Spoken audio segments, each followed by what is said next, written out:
our delicious looking guacamole. And let me tell you, this, one of my absolute favorite things is homemade guacamole. Ooh, look at that. Ooh. Like, why weren't we doing this from before? Hello? These avocados are really small, so I'm using 3 of them. Hold on to your pits. Now that all of our avocado is in a bowl, I'm going to squeeze a little bit of lime juice over it and a little bit of salt.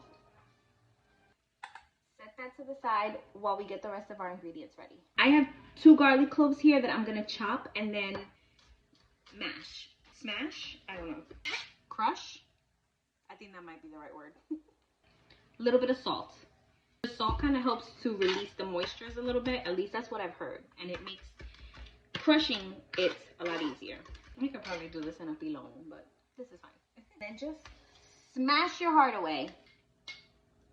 Well, there goes my mascara. I gotta get myself some onion goggles. There's a creator on here, Mama Cookie. Yeah, she's smart. Okay. Now I'm gonna go ahead with the avocado and I'm just gonna mash it up.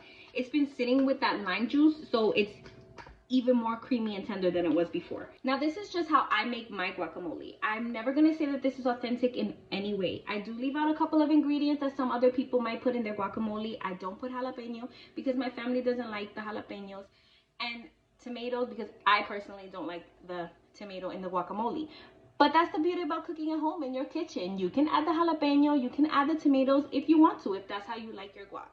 I like to dice my onions really small. I dice them as small as I possibly can without like burning my eyeballs out, you know? And some cilantro that I also minced up pretty fine. You can put as much or as little of these ingredients as you prefer.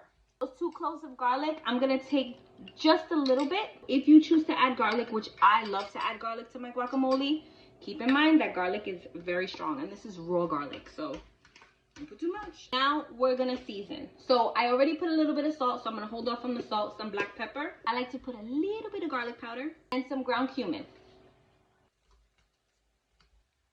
I just tasted it for salt and it's absolutely perfect. Last thing I like to do is take the rest of that lime. I only used about half a lime for this. You can add more lime if you want to, but I add lime as I go. You really want to be careful when you're seasoning your guacamole. Take it easy, okay? Because you still want to taste the freshness of all of the ingredients that you use. So season with your heart, yeah, but like make sure you can still taste the avocado, the lime, the onion, the cilantro. To store it, I just put it in any airtight container that I have, and I squeeze some lime juice right over the top. Then I just take some plastic wrap, which I loathe entirely, and just press it down in, just like that.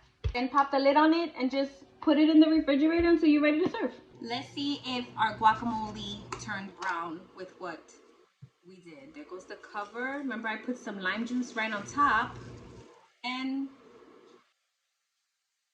it worked.